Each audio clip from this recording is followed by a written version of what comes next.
Olá, vamos para mais um estudo dos Provérbios de Salomão e aqui nós vamos terminar hoje o nosso capítulo 19. E o capítulo 19 a gente parou no anterior, no versículo 20. Vamos dar prosseguimento, vamos do versículo 20 até o versículo 29 juntos, hein? Tamo junto? Então vamos junto aqui, caminha comigo, vamos junto nessa jornada. Pega a sua Bíblia, quem quiser, bloquinho de anotação, vamos anotar os códigos, registrar tudo e vamos que vamos. Versículo 20 do capítulo 19 fala o seguinte: ouve o conselho e recebe a instrução, para que sejas sábios nos teus últimos dias. Olha só que forte isso aqui. Quem tem ouvidos para ouvir o conselho dos sábios e tiver coração aberto, para que isso entre, coloca os seus pés fortes na sabedoria. Embora importante, o conhecimento não é sinônimo de sabedoria. Isso tem que ficar muito bem claro para a gente. Mas não existe a sabedoria sem conhecimento. Então, o conhecimento ele vem da base, né? E a sabedoria, o conhecimento sustenta a formação do saber. O castelo se constrói em cima do conhecimento. Tudo você se torna sábio em cima de algum conhecimento que se tornou prático, que se tornou constante. Então, aquele que é sábio, ele é ávido, ele tem fome de aprendizado, ele tem fome de conhecimento. Então, quando você ouve e recebe instrução, quando você vai em busca do conhecimento, você fica ávido por novas situações, você promove o sábio, mesmo que você não se torne sábio naquele conhecimento do dia para a noite, mas você comprou um ticket de entrada para a sabedoria. Entendeu? Então, assim, aquilo está contigo, só basta que você dê movimento, para que até os teus últimos dias, para que você seja sábio até nos teus últimos dias. Então, quem semeia a instrução hoje, quem semeia o conhecimento, colherá amanhã frutos de sabedoria. O contrário daquele que não semeia o conhecimento, que não busca o conhecimento. Então, é muito importante isso. A sabedoria, ela procede da instrução, ou o conhecimento, né? E o conhecimento, a instrução, é a base da sabedoria. Deixa esse código muito gravado aí, tá? Versículo 21 fala o seguinte: muitos são os planos do coração do homem, mas é o propósito do Senhor que permanecerá.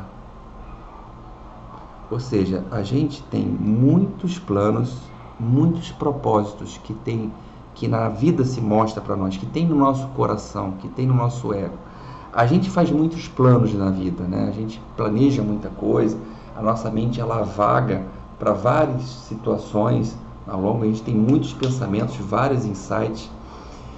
Ou seja, mas Deus, o Senhor, tem um propósito que permanecerá. E muitas pessoas falam assim: Ricardo, mas como é que eu acho o meu propósito? Quando você pisa num propósito, você sente uma plenitude dentro de você tão grande que ela sobrepõe o ego.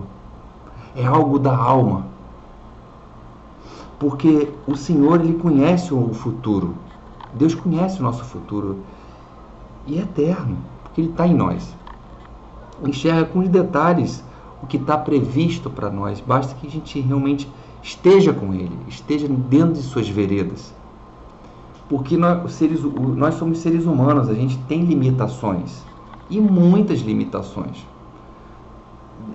Toda hora a gente está escorregando na casca de banana, toda hora a gente está tomando tombo, toda hora a gente está indo com o cara no chão, achando que aquele é o propósito, aquele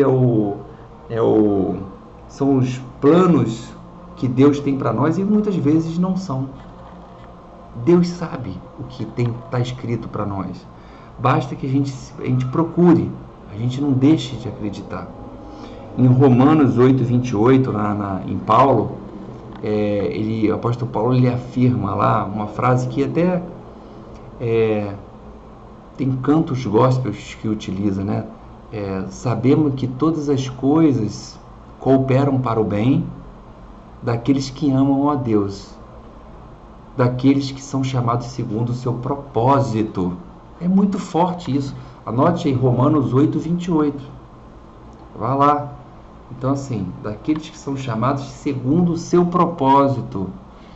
Então, é muito bom saber que os desígnios de Deus não são, e não, por exemplo, que os desígnios de Deus e não os nossos propósitos é que permanecem. Porque nele está a fonte de todo o nosso bem. São as verdadeiras palavras, o verdadeiro caminho. Então, a gente confunde às vezes os planos nossos propósitos que são baseados pelo ego com os propósitos divinos, e não são. E aí a gente se frustra. Mas Deus sabe o que tem para nós escrito. E a gente começa a se conectar com esse propósito quando a gente começa a ouvir a voz que vem aqui de dentro do nosso coração. A voz de Deus em nós.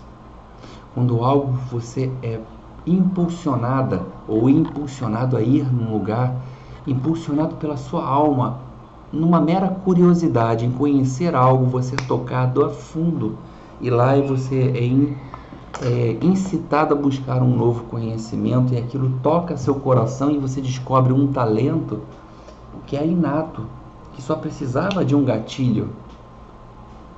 Será que não está aí o propósito que Deus quer para você? Então, assim, a gente para... Hoje tem muitas pessoas que a gente vive nesse conflito. O que eu vim fazer aqui? Qual o meu propósito de vida? O que Deus quer de mim? Essa pergunta é de todos. Todos nós nos perguntamos isso, mas o que a gente não pode parar é de buscar Deus. Porque quando a gente busca Deus, o propósito se apresentará. Como o apóstolo Paulo falou. Todas as coisas cooperam para Deus, cooperam para aqueles que amam a Deus e daqueles que são chamados segundo, você vai ser chamado segundo o seu propósito, uma hora ou outra, aguarde. Versículo 23, vamos lá, vamos que vamos. 22, desculpa. O desejo do homem é constante amor. Melhor é ser pobre do que mentiroso. O desejo do homem é constante amor. Melhor é ser pobre do que mentiroso. Ou seja, aqui tem a ver também com o desejo do homem constante amor, é a nossa conexão com essa energia fantástica e de misericórdia, de empatia, de conexão com o próximo e com tudo que está à nossa volta. É quando a gente lança o nosso coração ao externo, né? A gente se torna sensível à dor alheia, por exemplo. A gente se torna empático com as pessoas, aprende o que é sentir, começa a agir em prol de algo muito grande. É mais do que ficar só falando pela boca, é fazer. Então, o desejo do homem é constante amor, é constante fazer. O amor não está só em falar, está em fazer. Melhor é ser pobre do que mentiroso. A questão da humildade. O pobre não é só a questão física mesmo. É você se humildar das coisas que a riqueza às vezes te ludibriam, te iludem, para que você veja as coisas com os olhos de Deus, com os olhares humildes. E o do mentiroso é aquele que mente, que diz que é uma coisa e é outra. Então, a Bíblia ela fala sobre os sacerdotes e o levita, né? Homens que são religiosos, né? Que viram, por exemplo, um homem ferido no caminho. Eles viram e assim passaram longe dele. Como às vezes acontece, a gente passa mesmo também ao longe. Talvez possa até ter pensado ali, se ter consternado com ele, pela situação talvez deplorável que a pessoa esteja, mas nada fizeram. Foram totalmente indiferentes. Mas o samaritano, porém, ao passar por ali, ao cruzar aquele caminho, passou por perto, viu o homem ferido, machucado, aproximou-se, pensou, ajudou nas suas feridas, o socorreu naquele momento, deu aquele alento, aquele cuidado. No caso, misericórdia, que é lançar seu coração à miséria alheia. O que é isso? É o amor em ação. É quando a gente vê alguém sofrendo, a gente estende a mão. Né? Não é só a pessoa ferida na rua, ou aquelas que estão nas ruas, mas é qualquer pessoa que a gente vê na nossa vida. A gente não é só o que a gente sente ou o que a gente fala, mas o que a gente faz. Isso é muito importante que ele fique muito registrado, porque muitos de nós deixam de agir. Muitos gostam de falar, de tecer inúmeras situações, mas tem ação. Por isso que ele fala, é melhor que o pobre do que o mentiroso. O mentiroso é esse que professa grandes palavras, pomposidade, as suas palavras e bocas e línguas cheias de virtudes, mas as mãos são vazias de obra. Fala muito e faz pouco. Conhece pessoas assim? Então, é só ficar de olho. Você vai ver muitos por aí. Cara, o mentiroso só tem palavra. O pobre tem ação. Então, fica aí essa para reflexão. Vamos para o nosso versículo 23. O temor do Senhor conduz à vida. Aquele que o tem ficará satisfeito. Mal nenhum o atingirá.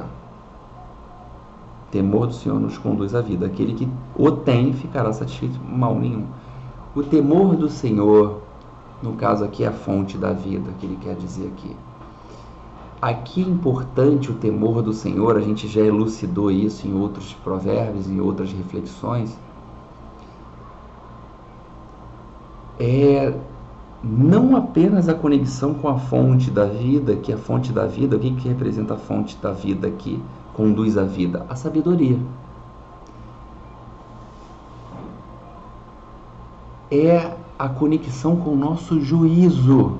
O temor ao Senhor é a conexão com o nosso juízo, a nossa consciência. O Senhor fala com a gente através da nossa consciência, de acordo com as nossas atitudes. Então coloca assim, o temor do Senhor é igual, bota assim, a um freio moral. A consciência que a gente já tem, baseado nos nossos sentimentos, nas nossas emoções, nas nossas sensações e na nossa intuição, provém de algo que vem dos contatos externos e do contato interno. Isso provém de uma fonte, que a gente chama da fonte da vida, da sabedoria, das experiências vividas nesse mundo. Então, com base nisso, as situações que vierem a nos testar, o temor do Senhor virá muito forte em nós, nos dando o freio necessário para fazer uma melhor escolha. Então, temer a Deus, como a gente vê na Bíblia que muito temer a Deus, diz assim, desagradar os maus, mas agradar os bons. Então, quem teme a Deus se livra das transgressões, do pecado, né? Das coisas que são perniciosas nesse mundo, porque você teme aquilo que você já caiu, aquilo que você já sabe dentro de você que não é bom. É o temor de Deus. Tá? Que essa interpretação fique para a gente entender que não existe um Deus punidor, existe um Deus de amor. Existe um Deus que quer o nosso bem, mas a gente faz as escolhas e pagamos pelas nossas escolhas, colhemos o que plantamos. Simples assim. Isso é o amor de Deus também, para nos corrigir, nos disciplinar, como a gente vem falando. Versículo 24. O preguiçoso esconde a mão no prato, nem mesmo a leva de volta à boca. De novo aqui, a gente falou no dia anterior, no estudo, né, passado, sobre a preguiça. Olha como Salomão enfatiza a questão da preguiça, porque até para levar a comida à boca, o indivíduo tem preguiça. Aqui literalmente é tipo assim, eu comprei frutas, por exemplo. A gente já falou que a preguiça já elencamos a preguiça, já caracterizamos elas em várias. Ontem, no versículo anterior, veja o estudo anterior, a gente falou bastante coisa sobre a preguiça. É totalmente a sugação, é a perda de energia constante. É o abraçar a ruína. Mas vamos dar um exemplo disso nessa questão de levar comida à boca, como ele fala. Nem mesmo a leva de volta à boca. Quantas vezes já vi isso, né, em famílias, né? Comprou as frutas, colocou as frutas na geladeira. A fruta chega a apodrecer porque a pessoa tem preguiça de cortar a fruta. A fruta apodrece lá porque a pessoa tem preguiça de cortar a fruta. Vem uma pessoa, vem lá e corta todas as frutas, faz uma salada de fruta, você se deleita. Uau! Mas pergunta se você corta a fruta. A fruta apodrece lá se alguém não cortar. Comidas estragam lá, às vezes na geladeira, porque uma pessoa não vou esquentar a comida. Ai, que saco, vamos pedir, a comida estraga. Então, olha só como a gente perde com isso. Como a preguiça, ela seduz a tal ponto, ela ilude a pessoa a tal ponto dela perder. Ela perde com isso. Perdeu o investimento, poderia uma pessoa estar se alimentando daquela comida e pela tua preguiça você está nem se alimentando e está deixando estragar.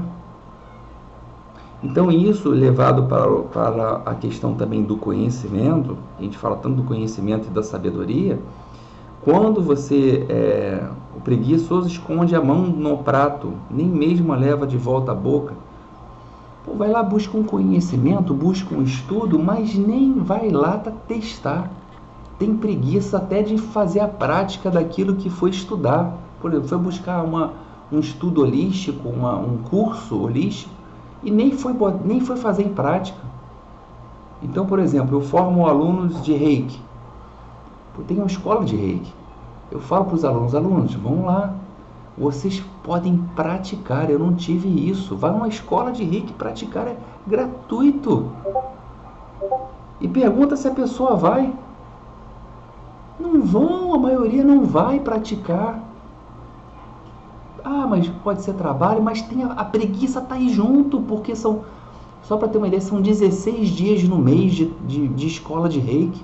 Será que um dia nos 16 dias no mês não tem para poder tirar, para cuidar de si, para poder botar esse conhecimento em prática? Olha como a preguiça nos tira do foco. A preguiça nos leva à ruína. Versículo 25, vamos que vamos. Vamos para frente. Fere ao zombador e o simples aprenderá a prudência. Repreende o entendido e ele ganhará conhecimento. Fere ao zombador e o simples aprenderá a prudência. Repreende o entendido e ele ganhará conhecimento. Olha o que ele quer falar aqui. Fere ao zombador e o simples aprenderá a prudência. Fracasso, ele só é fracasso. Decepção só é decepção. Falta de expectativa só é falta de expectativa quando a gente não aprende com isso.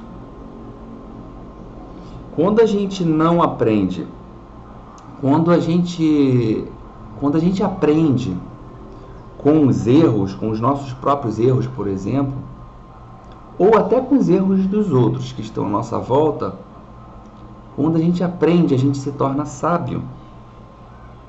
Então, fere ao zombador e o simples aprenderá a prudência.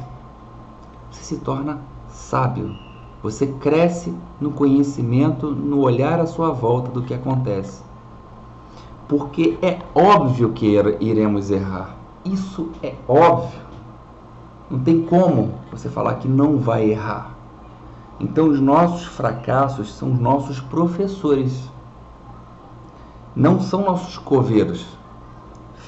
Guarda isso. Olha só como está claro isso. Aquele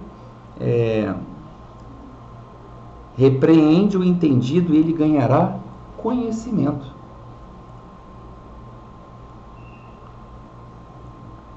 Então, a mesma coisa para fora. Quando a gente repreende alguém por algo e essa pessoa se abre para ouvir a repreensão que vem externamente, você ganha conhecimento. Você, caramba, eu não tinha visto por esse prisma. Então, presta atenção no que as pessoas às vezes vêm te criticar, vêm te aconselhar, vêm te entregar uma mensagem, porque às vezes estão sendo enviados para você se lapidar, se moldar. Presta atenção no que está escrito nas entrelinhas de uma repreensão. Porque se você, como ele diz aqui, se você se tornar entendido disso, você ganhará conhecimento. E conhecimento é a base da sabedoria. Pegar o código? Olha que caminho. Isso aqui é um caminho, cara. Isso aqui é um caminho do saber. Que muita gente falha nisso aqui. A gente falha nisso. Porque a gente já quer dar uma voadora no outro. A gente não quer nem aprender com erro. A gente não quer nem falar dos nossos erros. Tem gente que não gosta de falar do fracasso, não gosta de falar do que você tem de errado. Abre, fala o que você é, o que você errou. Porque se você não falar, se você não reconhecer, o mal vai usar isso contra você mesmo. Pensa nisso que eu estou falando, hein? Versículo 26. O que rouba o seu pai e afugenta a sua mãe é filho que envergonha e desonra. De novo, um versículo voltado para os pais, de filhos que não ouvem os mandamentos, de filhos que não ouvem, que não honram os seus pais, que não honram os seus ensinamentos, que se perdem. Né? Então, é algo que a gente vive, é algo que é atual, né? Não é só daquele período, é algo atual. O que deixa o seu pai desguarnecido, os seus pais desguarnecidos, é a vergonha que os filhos o causam. É a desonra que o filho o causa. É o cuspir no prato que comeu. É a falta de honra. Os filhos têm que entender que eles só estão nesse mundo por causa desses pais. Os pais lhe entregaram um bem maior do que tudo que eles têm hoje na vida, que é a vida. E isso, se não for honrado, cai em desordem. Então, é mais um alerta aí para filhos, né? Versículo 27. Cessa, filho meu, de dar ouvidos à instrução, e te desviarás das palavras do conhecimento. O que ele quer falar isso aqui? O que ele quer dizer aqui? Tipo assim, filho meu, se deixar de ouvir a instrução, vai se desviar do conhecimento. É simples assim, ou seja, é o que eu sempre falo. Esse versículo ele fala de uma frase que eu uso muito: fora do conhecimento não há libertação. O aprendizado ele é um exercício contínuo, ele é eterno. Até o último suspiro de vida você tem que estar buscando conhecimento, tem que estar aprendendo com alguma coisa. A escola da vida é a vida. É algo que ninguém se diploma. Então a gente é eterno aprendiz.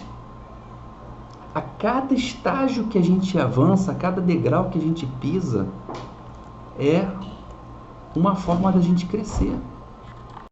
E a cada degrau que eu pisar, eu vou estar de frente a um novo conhecimento, a novas instruções. E se eu não tiver abertos, se eu não tiver ouvidos para ouvir, tem 2 ouvidos, olhos para observar, entendimento inteligência para interpretar, eu não dou mais um salto. Então, o que ele fala aqui, o aprendizado ele é contínuo, não deixe de aprender, não deixe de buscar. Nunca falem para você, agora eu não vou mais estudar, agora eu não quero mais saber de estudo, agora eu sei tudo. Para com isso. Sei que nada sei. Essa é a grande frase. A frase mais humilde que Sócrates pôde nos trazer. Sei que nada sei. Versículo 28. A testemunha corrupta zomba da justiça, e a boca dos ímpios engole a iniquidade. 28, hein? Então aqui ele fala do seguinte: testemunha corrupta zomba da justiça, a boca dos ímpios engole. Isso aqui está falando de corrupção. Isso aqui é corrupção pura, isso aqui é a testemunha falsa, é o mentiroso, é a mentira. Então, ou seja, aquele que procura corrupção, aquele que é corrupto, ele interfere. Hoje em dia, nos nossos tribunais de justiça, é o que mais a gente vê. A nossa vida política, na vida política no nosso Brasil, o que mais a gente vê. Desde o início da nossa colonização existe a corrupção. Então, ou seja, essa testemunha corrupta, esse que é corrupto aqui, que ele quer falar aqui, ele zomba da justiça, ele tá nem aí, ele escarnece da verdade. A gente vê isso nos filmes, né? Esse meio político, esse meio massacra os direitos, assim. A gente não fica estupefato de ver situações serem resolvidas no estalar de dedo, onde para nós, meros mortais que estamos na ponta da linha, demoramos séculos, anos para ser resolvido. Então, assim, isso aqui não é de agora, não é atual. Isso sempre aconteceu na humanidade. O homem, por si só, quando ele se perverte, ele se torna um corrupto.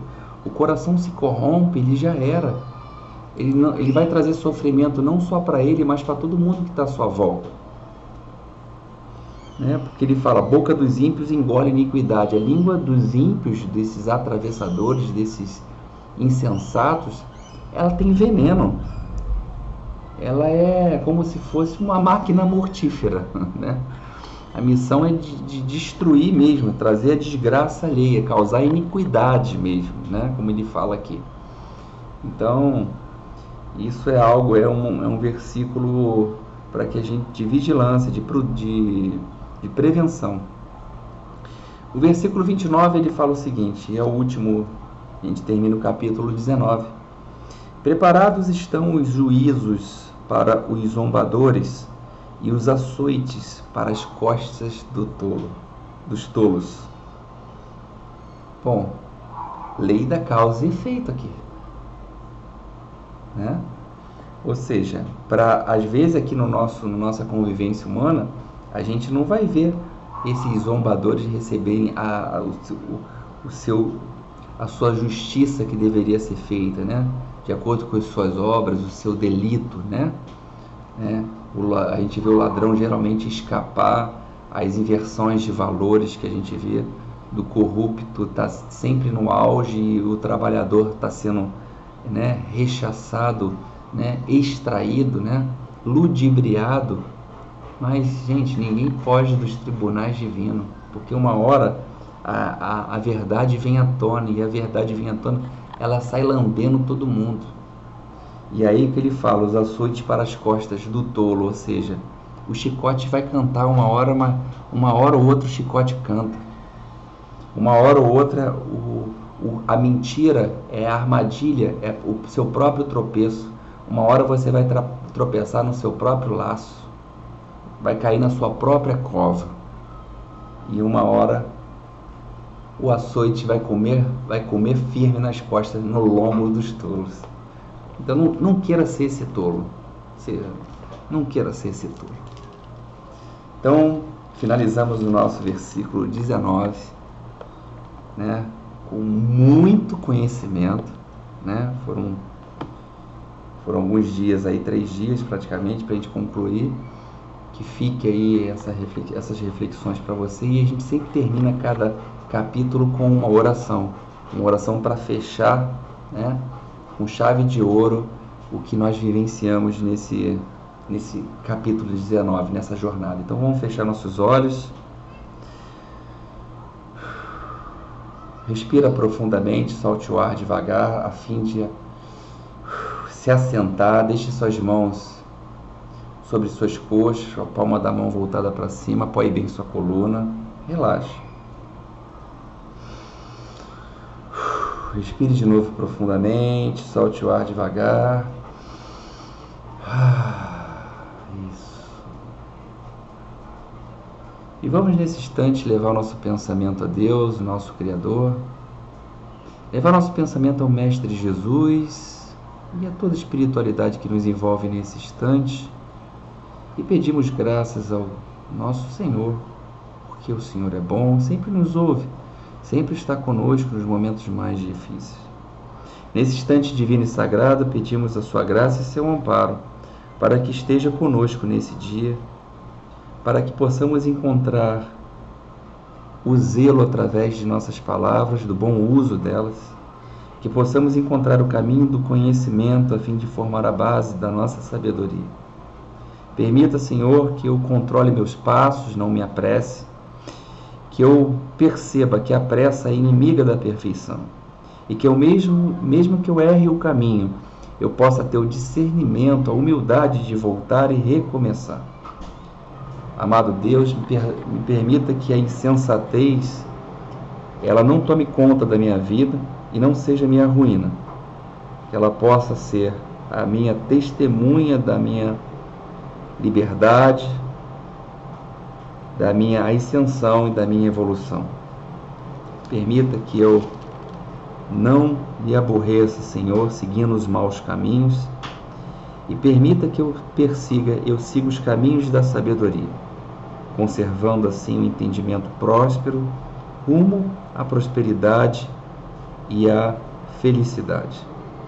Permita, Senhor, que eu não seja um falso testemunho, um mentiroso, que as mentiras que eu professe pela minha boca caiam pela terra e que eu tome consciência para que não mintas mais, que eu não seja um falso testemunho da vida, que eu, pelo contrário, eu possa proferir o seu caminho, que eu possa conduzir a muitos homens e mulheres ao caminho da sabedoria e que eu possa encontrar na minha casa, que é essa casa interior, a paciência necessária para encontrar a prudência, para encontrar o caminho da luz. Permita, Senhor, que a preguiça se afaste da minha vida, que eu rapidamente possa identificar seus planos e não deixar que ela adentre ao meu campo para não me tornar ocioso. Permita, sim, que eu possa ser forte para resistir aos desejos da carne, que eu possa observá-los, conduzi-los e dessa forma me preparar para o seu caminho, o caminho da prudência, o caminho da simplicidade, do entendimento e do conhecimento. Me comprometo aqui que farei o bom uso do conhecimento todo aprendido até então, fazendo-o girar, tornando-o constante e fazendo um bom uso diretivo e servindo ao próximo. Permita, Senhor, que eu me adentre ao meu propósito, escolhido por Ti, e assim eu deixe minha marca nesse mundo. Marca essa que farei com muito zelo, com muito amor, com muita fé. Respira profundamente, que assim seja. Amém. Respira profundo, solta devagar. Esfrega suas mãos. Olha para cima, olha para baixo, esquerda para direita. É isso. Já é. Então, muito obrigado, gratidão por estarem aqui. Firmem aí esses pensamentos, tudo isso que a gente conduziu, que estaremos juntos aí na próxima Então, no próximo estudo iniciaremos o capítulo 20. Estaremos juntos aí, tá bom? Um beijo no coração, Deus abençoe, Jesus esteja com vocês, paz e bem.